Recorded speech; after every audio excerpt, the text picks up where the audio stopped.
Selamat malam sejahtera, shalom Bapak Ibu Saudara-saudara Jemaat GPIB Sejahtera di DKI Jakarta yang diberkati Tuhan. Salam sehat semua. Mari membaca Alkitab.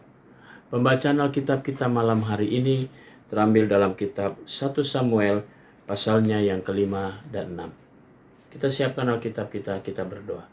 Bapa di surga, kami mengucap syukur dan terima kasih Tuhan sudah memberkati kami dalam langkah hidup kami sampai pada malam ini. Sebelum kami beristirahat, Tuhan karuniakan kepada kami semua kuasa Roh Kudus-Mu yang akan memberi kami kekuatan tubuh kami pada saat kami membaca Alkitab yang berintikan firman Allah, sehingga kami fokus dalam pembacaan Alkitab. Kami mau serahkan semuanya di dalam nama Tuhan Yesus Kristus, Juru Selamat kami yang hidup. Amin. Pembacaan Alkitab pada malam hari ini terambil dari kitab 1 Samuel pasal 5 dan 6. Lembaga Alkitab memberi judul Tabut Tuhan di Tanah Orang Filistin. Sesudah orang Filistin merampas tabut Allah, maka mereka membawanya dari Ebenezer ke Asdod. Orang Filistin mengambil tabut Allah itu, di bawahnya masuk ke kuil Dagon dan diletakkannya di sisi Dagon. Ketika orang-orang Asdod bangun pagi-pagi pada keesokan harinya, tampaklah Dagon terjatuh dengan mukanya ke tanah di hadapan tabut Tuhan. Lalu mereka mengambil Dagon dan mengembalikannya ke tempatnya.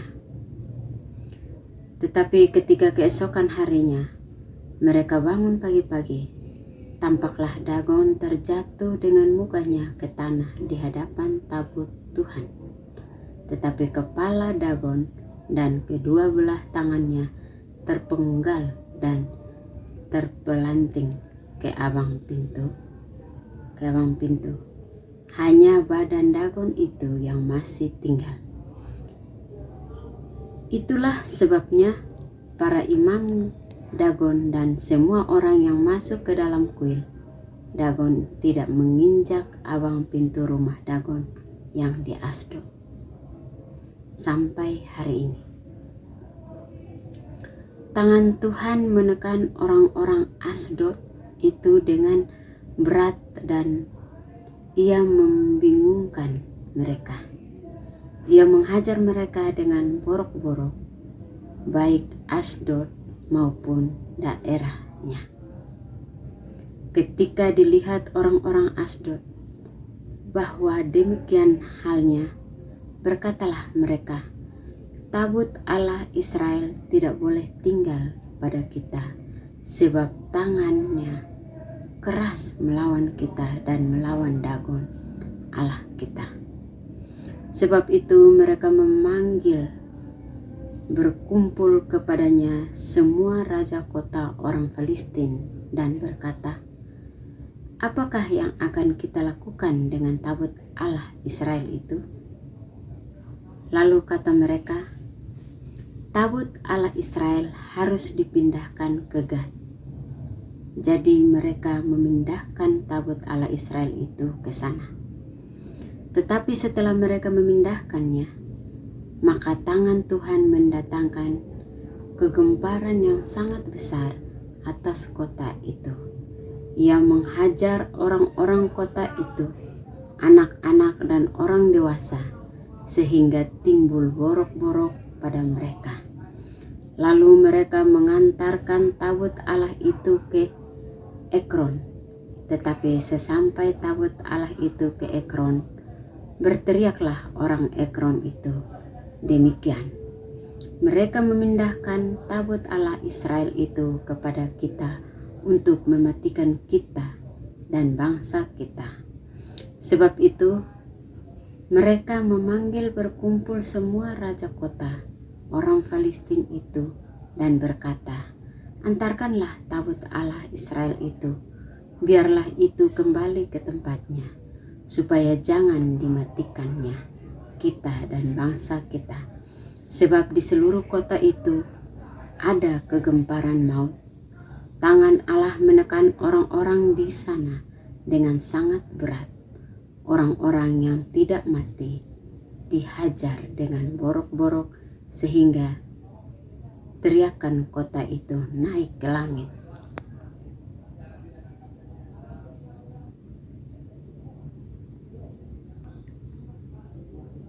Satu Samuel 6. Tabut dikembalikan kepada orang Israel.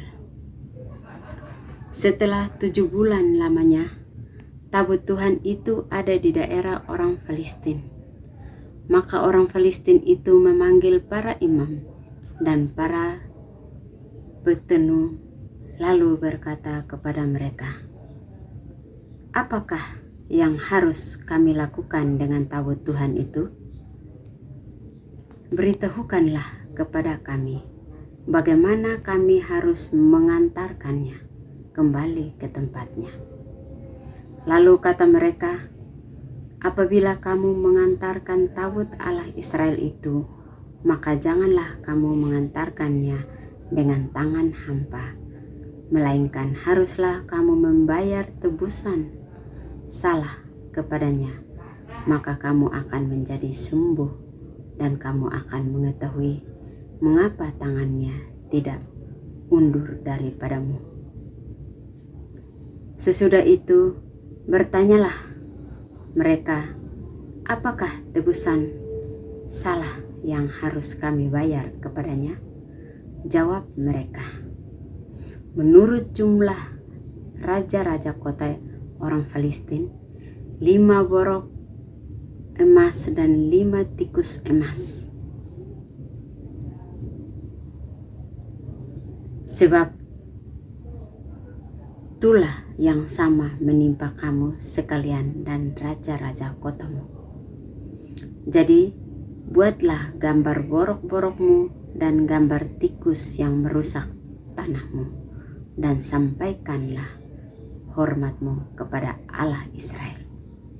Mungkin ia akan mengangkat daripadamu, daripada Allahmu dan daripada tanahmu, tangannya yang menekan dengan berat.